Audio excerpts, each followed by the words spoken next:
The Paladin is one of the most powerful units in Age of Empires 2, with its incredibly high HP, attack, armor, and movement speed. However, I want to know how much more powerful the Paladin is than the Cavalier. If you look online, you'll hear lots of conflicting answers, some saying the Paladin upgrade is too expensive and that it's not realistically worth it in a real game, while others might say it's not even worth making Cavaliers if you don't have Paladins. All this conflicting advice can be difficult to sift through, and so in this video, using both game knowledge and some very extensive math, I'll try to get to the bottom of this issue to give a comprehensive comparison of these two units.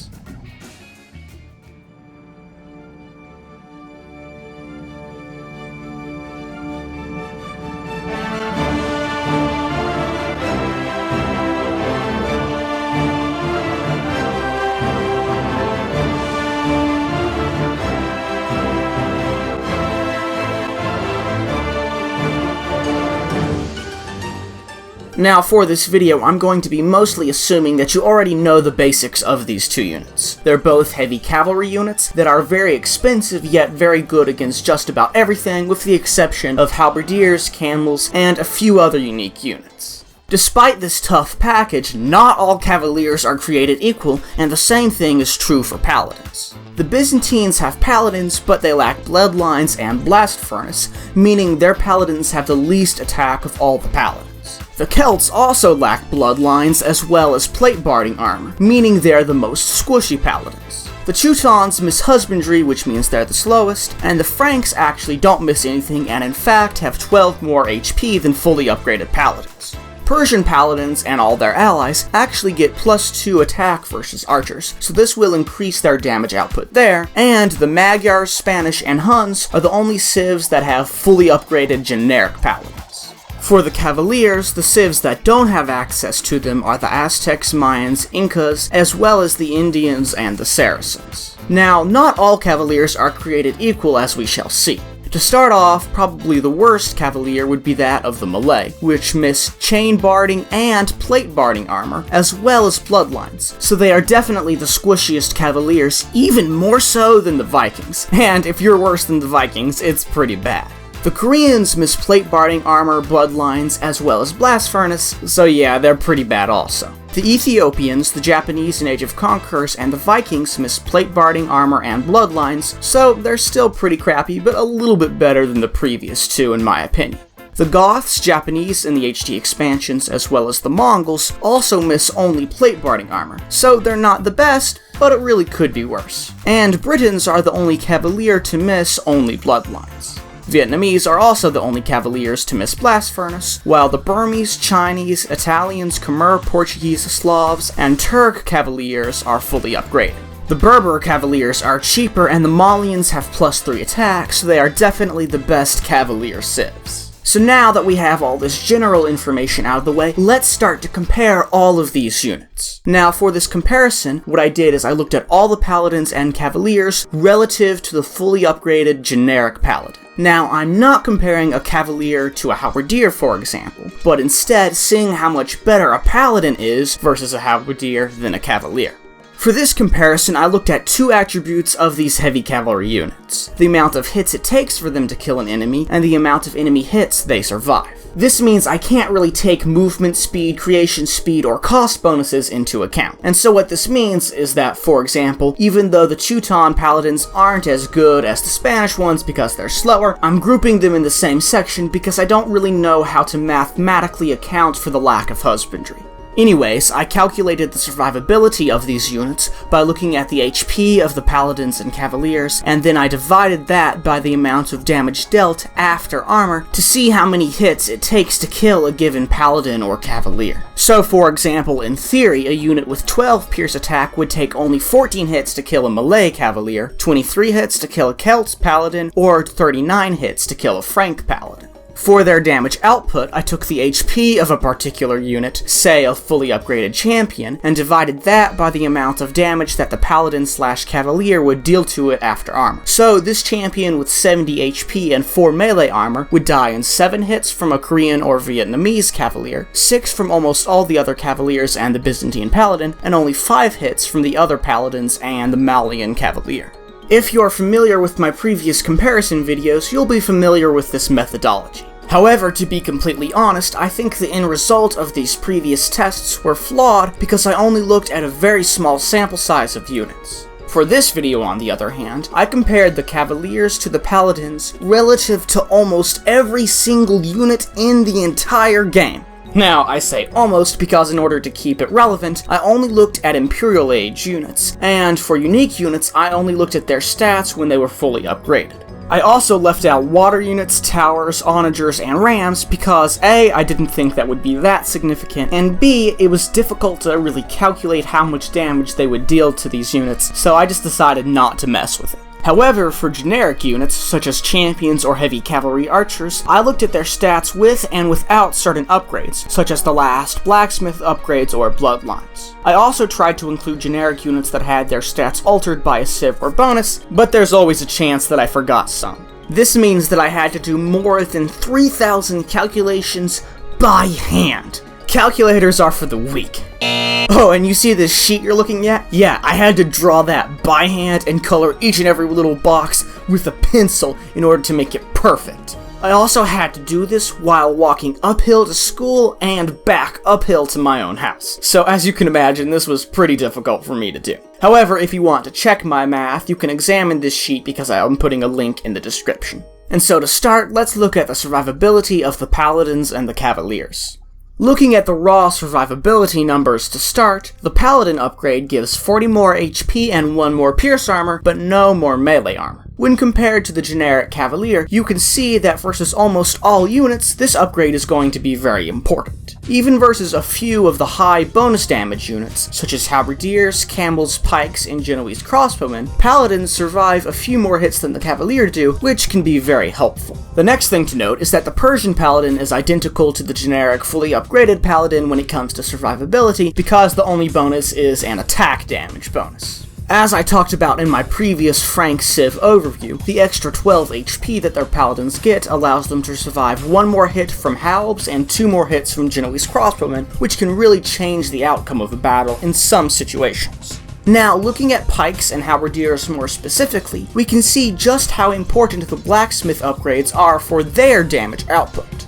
For the pikemen, Blast Furnace only helps versus the Frank Paladins and the Cavaliers with full HP, while Iron Casting, which is the blacksmith upgrade that comes before Black Furnace, helps versus the weaker Paladins and Cavaliers. We can also see that the Viking +5 bonus damage versus Cavalry and the Aztec +4 melee damage bonuses do allow them to kill heavy cavalry 1 or 2 hits sooner, which is important. If you really want to decrease an opponent's cavalry survivability though, it's important to get the halberdier upgrade. Again, Blast Furnace only helps versus the fully upgraded Paladins, and Iron Casting only helps versus fully upgraded Cavaliers. Meaning, even if you don't have Iron Casting, getting the Halb upgrade will drastically increase your halberdier's damage effectiveness. Also, Burmese halbs kill the Paladins and Cavaliers without bloodlines 1 hit faster than the normal halberdiers. The reason halbs are so much more effective than the pikes is because they have 10 more anti-cavalry bonus damage, which makes the +3 attack you get from Iron Casting and Black Furnace look small and almost insignificant in comparison. Now, I am most definitely not saying that blacksmith techs are unimportant, but I am saying that for halbs versus cavalry, they're not as important as people make them out to be. For heavy camels, on the other hand, which only deal 18 bonus damage, getting Blast Furnace will allow them to kill all the Paladins and all but the Malay Cavalier 1 hit sooner. And of course the Indian and Malian camels kill most of the Paladins and Cavaliers 1 shot sooner as well. Now, with the exception of these few matchups, for this comparison it's really less helpful to know the exact amount of hits the heavy cavalry survived, and more important to know how good they were compared to the Paladin. To get a better perspective, I took the amount of hits it took to kill a Cavalier or non-generic Paladin and divided that by the number of hits it takes to kill a generic one. This generates a percentage relative to the generic Paladin. For example, we can tell that the Frank Paladins, which have more HP, score higher than the generic ones. If you average all the percentages for one civs, Paladin, or Cavalier, you can see how important certain upgrades are. Now, the way I see it, an upgrade is always important whenever it gives some boost. However, for the purposes of this video, if a unit without an upgrade has between 90% to 80% the survivability of the fully upgraded Paladin, I deem that difference to be significant. If it's 79% or lower, I deem it not only significant, but also very important. For example, we can see that the lack of bloodlines for the Byzantine Paladins hurts the Paladin's survivability by about 10%, so that lack of bloodlines is significant. Celt Paladins, which miss both bloodlines and plate barding, are about 15% worse versus melee attacks, which is significant, but a whopping 37% worse versus pierce attacks, which is very important. Cavaliers that miss bloodlines or plate barding, such as the Briton ones, on the other hand, are far worse than even the generic ones. We can also see that bloodlines is more effective at extending Cavalier life expectancy versus melee attacks, but plate barding is more important versus ranged attacks. If you miss both, though, you're in a bad spot. And if you're the melee who also miss chain barding, well, your Paladin is going to be 38% as effective at taking pierce damage. Now, knowing this general information about the survivability of these units is helpful for several reasons. It allows us to know that it might be more important to get the last armor upgrade versus archers, or bloodlines versus melee units. However, I want to know what the exceptions to the rule are, and I also want to know when certain upgrades are super important on taking on different units. Versus archer units with between 8 and 10 damage, such as arbalests, the Paladin upgrade is very, very important, almost doubling the survivability of the unit. Versus the other archer units with higher attack, it's still very important because it increases the survivability by more than 20%, which in my opinion is still a big deal. Versus melee units, the Cavalier still only has about 79% as much survivability as the Paladin, but this upgrade is most important versus halbs, pikes, heavy camels, karambits, Mamelukes, Tarkans, Gebettos, Huskarls, Samurai, Boyars, and Teutonic Knights. To be honest, the Cavalier only has 85% the survivability of the Paladins or worse, so I'd have to say that the Paladin upgrade will always create a large increase in survivability. Now, versus some units, such as skirmishers, which are so weak that they die very fast to both units, I don't know if I'd say it's significant and worth the hefty cost. But that's getting into looking at the damage output, which we're not quite ready for. Looking at the Celt and Byzantine Paladins, we can see that even though they don't have bloodlines, they survive just as well as a generic Paladin versus most civs halbs, which throws a little doubt on the idea that they're too weak to use, because after all, they don't do any worse versus their biggest counter. However, the Celt Paladin is less than half as good at tanking pierce damage lower than 10, and versus most of the other units with their higher attack, it's still less than 80% as good, which for reference is often worse than the generic Cavalier, so maybe doubting them because of their lack of upgrades is justified after all. The Byzantine Paladins are either 89 or 90% as good as the generic ones. So while, of course, Bloodlines is a very important upgrade, lacking it is not the end of the world for tanking pierce damage. Another important fact to know is how poorly the Cavaliers without Bloodlines and Plate Barding do versus Arbalests and Heavy Cavalry Archers, with less than a third of the survivability of the fully upgraded Paladin. They're still far worse versus all the other Pierce and Melee units, scoring less than 80% the survivability in every situation, but this example really stands out. All in all, it's safe to say that the Paladin upgrade is by far the most important one. However, Bloodlines and the Blacksmith upgrades are still very important. Moving on, let's talk about the damage output. To start off with a general view, we can see that the Celt Paladins, despite their somewhat poor survivability, have an equal damage output as the generic ones, because after all, they only miss armor and bloodlines. Also, several Cavaliers that miss important technologies, including the melee ones, have the same damage output as a generic Cavalier. Again, that's because they don't miss Blast Furnace. Here we can see that they have about 90% the damage effectiveness as the Paladin, which is still significant but far better than the Cavaliers that miss Blast Furnace, and even better than the Byzantine Paladin. Now, you might be asking, why do they do better than the Byzantine Paladins? Because they both have the same attack. Well, the answer is that Paladins actually attack slower than the Cavaliers, and when I converted the hits to kill to percentages, I added this into the equation. Moving on, Malian Cavaliers, which have full upgrades, also have a higher damage output than even the Paladins. Now, this does not make them more deadly than the Paladins, because being able to survive more shots means you go on to deal more damage. But it does make them a force to be reckoned with. However, Cavaliers that miss Blast Furnace, such as the Vietnamese and Korean ones, kill units only 78% as fast as the fully upgraded Paladins, and are by far the worst in the group. And finally, Persian Paladins technically have a 3% higher damage output, and this is because of their bonus damage versus archers. However, this only applies for very specific situations. And so again, let's talk about these specific situations. To start off, for the Persian Paladins, their bonus damage will only be important versus archer units, but even then it does not change the amount of hits it takes to kill skirmishers, geniteurs, non-Vietnamese arbalists, Genoese crossbowmen, longbowmen, rattan archers, hand cannoneers, elite arambais, or janissaries. Now, don't get me wrong, this bonus does increase the damage dealt to these units, which means if you have other units in play, it's important. But if you only have Persian Paladins, it really doesn't matter, so keep that in mind when someone tries to oversell the value of this bonus.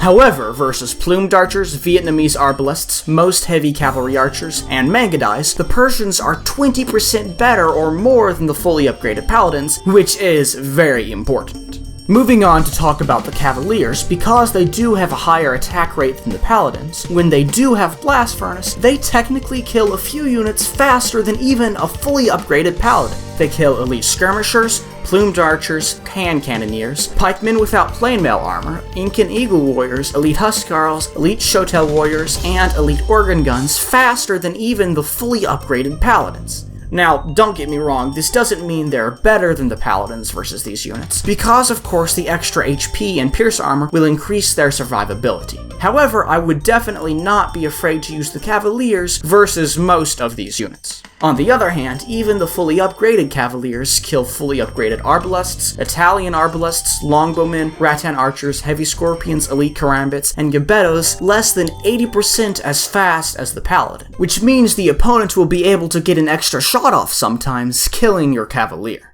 As we said previously, Malian Cavaliers always kill units faster than the Paladins, but versus fully upgraded heavy cavalry archers, camel archers, fully upgraded light cav hussars, and Mongol hussars, as well as elite woad raiders, boyars, and elite Teutonic knights, they are 20% or more effective. Now, don't get me wrong, I won't be fighting a boyar or a Teutonic knight, for example, with a Cavalier just because it kills it faster than the Paladin. However, this makes me feel far safer when using the Malian Cavalier, knowing it can be very effective.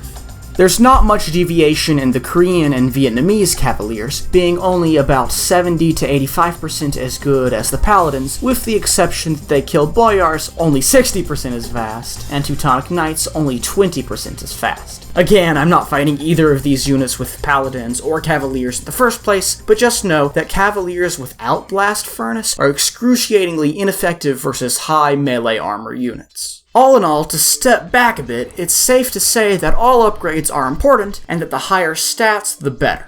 However, versus many units, missing only one upgrade such as Blast Furnace, Plate Barding, and even Paladin doesn't hurt the performance of the heavy cavalry so much that it loses all viability. This is because they still have superior stats to many of the units they'll be going up against. However, if you're a Cavalier civ that misses several upgrades, I'd say be very careful when using the Cavaliers. Sure, it might make sense for Britons or Chinese to make Cavalier versus enemy archers or skirmishers, but it probably doesn't make sense for Mongols, Malay, or the Vikings to do the same. However, the most important thing to know is that it's dependent on your civilization and upon your opponent's army composition. Sure, the Turks have great Cavalier, but versus mass Huskarls, you'd be better to mix in some hand cannoneers and heavy scorpions with a few Cavaliers than to go with straight Cavaliers. Having said this, I think many amateur deathmatch players are far too reluctant to use Cavaliers, even when they would work well versus an opponent's army comp. While many questions that you may have concerning Cavaliers and Paladins are answered with, "It's situational," I think that's not a very good answer because I want to know what these situations are. I hope that this video has helped you to understand and maybe learn a little bit more about this, so that way you'll be able to make better decisions when you're in a real game.